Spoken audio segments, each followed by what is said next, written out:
உங்க அப்பா இங்க தான் இருப்பாருன்னு சொன்னாங்க, அதான் தேடிக்கிட்டு இருக்கேன். எங்க உங்க அப்பாவையே காணோம்? எங்கே காணும்? அப்பா அங்கே தேடாதீங்க, மக்கள் மனசில் பயந்துருக்கிறான். அது போல ஓட்டையில் தான் கோப்புகள் தான் இருக்கிறது.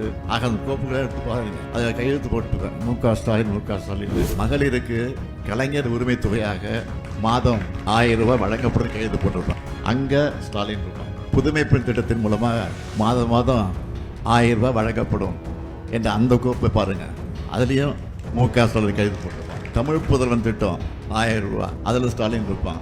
ஆக எங்கேயும் தேடிட்டு இருக்கணும் அவசியமே இல்லை. கோட்டையிலே இருக்கிறேன், நான் தான் ஆட்சியில் இருக்கிறேன். இன்றைக்கு இருக்கக்கூடிய மக்கள் எல்லாம் கூட்டணியே தேவையில்லை என்று தான் சொல்லி கொண்டிருக்கிறார்கள். நிச்சயமாக அதையும் நாங்கள் விரைவில் பரிசீலிப்போம். தமிழ்நாட்டுல எல்லாமே சேஞ்ச் ஆயிடுச்சு. உங்க நகையையும் சேஞ்ச் பண்ணுங்க. உங்க பழைய நகைக்கு கிராமுக்கு 150 ரூபாய் கூடுதலா வாங்கி புது நகை எடுத்துக்கோங்க. அதே கம்மி சேதாரம் தான் உங்க லலிதால மட்டும்தான். ஆச்சி மசாலா, எந்த சமையலும் ருசி தேடும் ரகசியம் 20 ரூபாய். கழகத்தினுடைய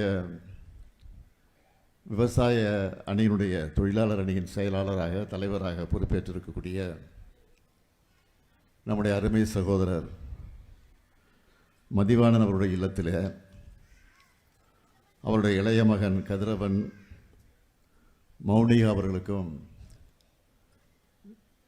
திருமண விழாவை நடத்தி வைத்து அதே நேரத்தில் மணக்கோலம் கொண்டிருக்கக்கூடிய மணமக்களை வாழ்த்தக்கூடிய ஒரு சிறப்பான வாய்ப்பை நான் பெற்றிருக்கிறேன். அதற்காக நான் அளவு கடந்த மகிழ்ச்சி அடைகிறேன். நான் பல்வேறு வகைகளில் இந்த விழாவில் பங்கேற்கிற போது மகிழ்ச்சி அடைந்திருக்கிறேன். ஒன்று, மதிவான இல்லத்தில் நடைபெறக்கூடிய மணவிழா நிகழ்ச்சி. ரெண்டாவது மகிழ்ச்சி என்னன்னு சொன்னீங்கன்னா, கலைஞர் வளர்ந்த மண்ணில், கலைஞர் வளர்த்த மண்ணில், இந்த திருவாரூர் மண்ணில் நடைபெறக்கூடிய மணவிழா இந்த நிகழ்ச்சி. அப்படிப்பட்ட திருவாரூரில், அதுவும் தலைவர் பெயரால் அமைந்திருக்கக்கூடிய இந்த கலைஞர் கூட்டத்தில், அதையும் தாண்டி சொல்லணும்னா, இந்த அரங்கம் கலைஞரை ஈண்டெடுத்த அவருடைய அன்னை, என்னுடைய பாட்டி அஞ்சுகம்மையார் பெயரில் அமைந்திருக்கக்கூடிய இந்த அஞ்சுகம் அரங்கத்தில் நடைபெறக்கூடிய மணவிழா. ஆகவே நான் பல்வேறு கோணங்களில் இந்த விழாவில் பங்கேற்கிற போது மகிழ்ச்சி அடைஞ்சிட்டு இருக்கிறேன். மதிவாணன் குடும்பத்தில் நான் ஏற்கனவே அவருடைய சகோதரர் காமராஜர் அவருடைய மணவிழாவை நான் தான் நடத்தி வைத்தேன். நான் எண்ணி பார்க்கிறேன், ஏறக்குறைய நம்முடைய மதிவாணன் அவர்களை இங்கே எடுத்து சொன்னார். ஏறக்குறைய 40 ஆண்டு காலமாக அவர் இந்த இயக்கத்தில் தன்னை ஒப்படைத்துக் கொண்டு சிறப்பாக இயக்கத்திற்கு துணை நின்று கொண்டிருக்கிறார். முதல்ல 1986 கிளைக்கழகத்தினுடைய செயலாளராக இருந்து மாவட்ட கழகத்தினுடைய பிரதிநிதியாக 96 பொறுப்பேற்று, அதைத் தொடர்ந்து மாவட்ட கழகத்தின் துணை செயலாளராகவும் கடமையை நிறைவேற்றி, அதற்கு பின்னால் ஆதிதிராவிட நலக்குழுவினுடைய துணை செயலாளராகவும் பொறுப்பேற்று, விவசாய தொழிலாளர் அணியின் செயலாளராகவும் பொறுப்பேற்று, அந்த அணியினுடைய தலைவராக பொறுப்பேற்று இன்றைக்கு செயலாற்றி கொண்டிருக்கிறார். ஆக இப்படி படிப்படியாக வளர்ந்து வந்திருக்கக்கூடியவர் மதிவாணன் அவர்கள். ஏதோ கட்சி பணியில் மட்டுமல்ல, மக்கள் பணியை எடுத்துக்கிட்டு பார்த்தீங்கன்னா, 1986 ஊராட்சி மன்ற தலைவராக, அதைத் தொடர்ந்து தொடக்க வேளாண்மை கூட்டுறவு சங்கத்தினுடைய தலைவராக, 96 ஊராட்சி ஒன்றியத்தினுடைய பெருந்தலைவராக பணியாற்றி இருக்கிறார். அதற்கு பிறகு 2006 5ஆம் முறையாக நம்முடைய தலைவர் கலைஞர் அவர்கள் முதலமைச்சராக பொறுப்பேற்ற நேரத்தில் அவருடைய அமைச்சரவையில் பால்வளத்துறை அமைச்சராக பொறுப்பேற்று அந்த பணியையும் நிறைவேற்றியிருக்கிறார். அதற்கு பின்னால் 2016 கீழ்வெள்ளத்தூரினுடைய சட்டமன்ற உறுப்பினராகவும் பணியாற்றியிருக்கிறார். அதற்கு பின்னால் 2021 6ஆம் முறையாக என்னுடைய தலைமையில் ஆட்சி பொறுப்பேற்றதற்கு பின்னால் 2022 தாட்கோவினுடைய தலைவராக இருந்து அவர் பணியாற்றியிருக்கிறார். இப்படி மாறி மாறி கழகத்திலும் மக்கள் பணியில் மட்டுமல்ல, கழகத்திற்கு ஏற்படக்கூடிய எந்த சோதனைகளாக இருந்தாலும் அதையும் தாண்டி அவர் தன்னுடைய கடையை நிறைவேற்றியிருக்கிறார். நேற்று முன்தினம் கூட நீங்கள்லாம் டிவியை பார்த்துருப்பீங்க, ஒரு காட்சி நடந்துச்சு. அதை பற்றியெல்லாம் நம்முடைய முத்தரசன் அவர்களும் குறிப்பிட்டு சொன்னார், மற்றவர்களும் எடுத்து சொல்லியிருக்கிறாங்க. நாட்டில் இன்றைக்கி எத்தனையோ ஏராளமான பிரச்சனைகள் இருந்துகிட்ருக்கு. ஒரு பக்கம் மின்வெட்டு பிரச்சனை, இன்னொரு பக்கம் டெல்டா மாவட்டத்தில் விவசாயிகளுக்கு குறித்த நேரத்தில் தண்ணீர் திறந்து விட முடியல அப்படிங்கிற சூழ்நிலை. நீங்கள் ஒன்று என்னை பார்க்கணும், 2021க்கு பிறகு 5 வருஷம் நான் ஆட்சி பொறுப்பேற்ற போது ஒவ்வொரு ஆண்டும் ஓராண்டும் தவறாமல் நாம் மேட்டுக்கணையை குறித்த நேரத்துக்கு முன்பே திறந்து வைத்திருக்கிறோம். அதுதான் நம்முடைய ஆட்சி. ஆனால் இதையெல்லாம் எடுத்து சொல்லி எதிர்க்கட்சியினுடைய தலைவராக இருக்கக்கூடிய நம்முடைய உதயநிதி அவர்கள் விளக்கமாக விரிவாக சட்டமன்றத்தில் பேசி இருக்கக்கூடிய சூழ்நிலையெல்லாம் எடுத்து சொல்லி அதன் மூலமாக முதலமைச்சர் அவர்கள் பதில் சொல்ல வேண்டும் என்று கேட்டிருக்கிறார்.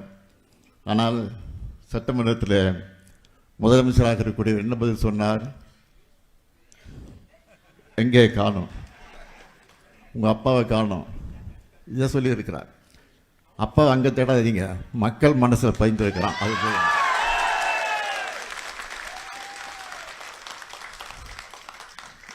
நீங்கள் தேட நான் இருக்க மாட்டேன், மக்கள் தேட இடத்துல நிச்சயமாக நான் முதல் ஆளாக நிற்பேன். சட்டமன்றத்தில் நான் இருந்தாலும் இல்லாவிட்டாலும் இன்றைக்கி நான் மக்கள் மன்றத்தில் இருக்கிறேன் என்பதை மாத்திரம் எனக்கு எடுத்து சொல்கிறேன். நான் அரசியலுக்கு கிட்டத்தட்ட 60 வருஷம் ஆகியிருக்கு. ஆக அந்த 60 வருஷமாக மக்களாக தான் இருந்து கொண்டிருக்கிறேன். ஆட்சி இருந்தாலும் இல்லாவிட்டாலும் நாட்டு மக்களுக்காக பணியாற்றக்கூடியவர்கள் தான் திராவிட முன்னேற்ற கழகத்தை சார்ந்த என்பதை இந்த நேரத்தில் எடுத்து சொல்லி, ஒவ்வொரு மாவட்டத்திற்கும் நான் முதலமைச்சராக இருந்தபோது 4-5 முறை சென்று ஆய்வு நடத்தி, இன்னும் சொல்கிறேன், நான் முதலமைச்சராக இருந்தபோது 5 வருஷத்தில் நான் நடத்தின மாதிரி ஆய்வு கூட்டம் எந்த முதலமைச்சரும் நடத்திருக்க மாட்டாங்க. நான் பயணம் செஞ்ச மாதிரி எந்த முதலமைச்சரும் பயணம் செஞ்சிருக்க மாட்டாங்க. நான் கோட்டைக்கு போனது தான் அதிகமாக இருந்திருக்கிறது, எந்த முதலமைச்சரும் அதிகமாக இருந்திருக்க மாட்டாங்க. இன்னும் கூட சொல்ல, நீ முதலமைச்சர் தேடி பார்க்கணுன்னா இன்றைக்கி இருக்கக்கூடிய முதலமைச்சரை கேட்டுக்கொள்கிறேன், கோட்டையில் தான் கோப்புகள் எல்லாம் இருக்கிறது. ஆக அந்த கோப்புகளை எடுத்து பாருங்க, அதில் கையெழுத்து போட்டுப்பேன், முக ஸ்டாலின். அதில் தேடி பார்க்க வேண்டிய அவசியமே இல்லை. அந்த கையெழுத்தை பாருங்கள், அது தெரியும் உங்களுக்கு. மகளிருக்கு கலைஞர் உரிமை தொகையாக மாதம் 1000 ரூபாய் வழங்கப்படும் கையெழுத்து போட்டிருப்பான். அங்கே ஸ்டாலின் இருப்பான். புதுமை பெண் திட்டத்தின் மூலமாக மாதம் 1000 ரூபாய் வழங்கப்படும் என்ற அந்த கோப்பை பாருங்கள், அதுலேயும் முக ஸ்டாலின் கையெழுத்து போட்டிருப்பான். தமிழ் புதல்வன் திட்டம் 1000 ரூபா, அதில் ஸ்டாலின் இருப்பான். ஆக எங்கேயும் எனக்கு தேடிட்டு இருக்க அவசியமே இல்லை. கோட்டையிலே இருக்கிறேன், நான் தான் ஆட்சியில் இருக்கிறேன். இன்னும் சொல்கிறேன், அண்ணா சொல்லியிருக்கிறார், ஒரு முறை சொன்னார். அண்ணா சொன்னார், தமிழ்நாட்டிற்கு தமிழ்நாடு என்று பெயரை சூட்டியிருக்கிறேன், இதுபோது எனக்கு வாழ்க்கையில். ஆக நான் ஆட்சியில் இருந்தாலும் இல்லாவிட்டாலும் தமிழ்நாடு என்று பெயர் சொல்லுறதுக்கு என் பெயர் இருக்குன்னு சொல்லியிருக்கிறாரு. அது மாதிரி மகளிர் உரிமை திட்டம் இருக்கிற வரைக்கும் இந்த ஸ்டாலின் தான் முதலமைச்சர். இப்படி சொல்லிகிட்டே இருக்கலாம். ஆக நான் இங்கே நம்முடைய மதிப்புக்குரிய சகோதரர் துணை பொதுச் செயலர் ராஜா அவர்கள் பேசுகிற போது ஒன்றை சொன்னார்கள், கூட்டணி பற்றியெல்லாம் எடுத்து சொன்னார்கள். எப்பொழுதுமே கலைஞர் அவர்கள் கூட்டணி அமைச்சா அந்த கூட்டணியை பாதுகாப்பாக வைத்திருப்பார். அவங்களாக போனால் தான் வர தவிர கலைஞர் இதுவரை விட்டது கிடையாது. அதே மாதிரி தான் நானும் அவர் வழி நின்று நான் எந்த கூட்டணியாக இருந்தாலும் விடமாட்டேன். ஆனால் அவர்களாக போனால் அதற்கு நான் ஒன்றும் சொல்ல முடியாது, அதுதான் என்னுடைய கடமை. ஆனால் இன்றைக்கு இருக்கக்கூடிய மக்கள் எல்லாம் கூட்டணியே தேவையில்லை என்று தான் சொல்லி கொண்டிருக்கிறார்கள். நிச்சயமாக அதையும் நாங்கள் விரைவில் பரிசீலிப்போம் என்பது மாத்திரம் எடுத்து சொல்லி, மனக்கோலம் கொண்டு இருக்கக்கூடிய மணமக்கள் வாழ்க்கையில் எல்லா நன்மைகளும் பெற்று சிறப்போடு வாழ்வாங்கு வாழ்ந்து புரட்சி கவிஞர் பாவேந்தர் பாரதிதாசன் எடுத்து சொல்லி இருக்கக்கூடிய வீட்டிற்கு விளக்காய் நாட்டிற்கு தொண்டராய் வாழுங்கள் வாழுங்கள் வாழுங்கள் என்று வாழ்த்துகிறேன். அதே நேரத்தில் மனக்கோலம் கொண்டிருக்கக்கூடிய மணமக்களுக்கு ஒரு அன்பான வேண்டுகோள், உங்களுக்கு பிறக்கக்கூடிய குழந்தைகளுக்கு அழகான தமிழ் பெயர்களை சூட்டுங்கள் என்பதை மாத்திரம் இந்த நேரத்தில் சொல்லி விடைபெறுகிறேன். நன்றி, வணக்கம். தமிழ்நாட்டுல எல்லாமே சேஞ்ச் ஆயிடுச்சு. உங்க நகையையும் சேஞ்ச் பண்ணுங்க. உங்க பழைய நகைக்கு கிராமுக்கு 150 ரூபாய் கூடுதலா வாங்கி புது நகை எடுத்துக்கோங்க. அதே கம்மி சேதாரம் தான் உங்க லலிதால மட்டும்தான். ஆச்சி மசாலா. எந்த சமையலும் ருசி தேடும் ரகசியம் 20 ரூபாய்.